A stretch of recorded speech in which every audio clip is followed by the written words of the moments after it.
मुंबईत इंजिनिअरिंग शाखेला प्रवेश मिळवून देण्याच्या नावानं विद्यार्थ्यांची फसवणूक करणाऱ्या टोळीविरोधात केलेल्या कारवाईत पवई पोलिसांनी पुण्यातील विमाननगर आणि खराडी येथील 2 बोगस कॉल सेंटरवर धाड टाकली। या धाडीत 10 आरोपींना अटक करण्यात आली आहे। 10 आरोपींना 20 ऑगस्टपर्यंत पोलीस कोठडी सुनावण्यात आली आहे।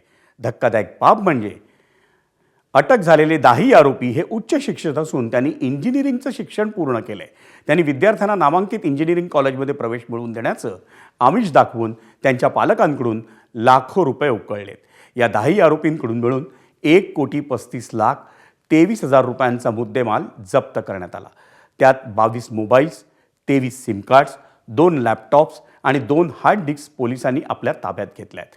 तसंच एका BMW कारसह आणखी 2 आलिशान वाहनं आणि 3 डेबिट कार्ड्सही पोलिसांनी जप्त केली आहेत।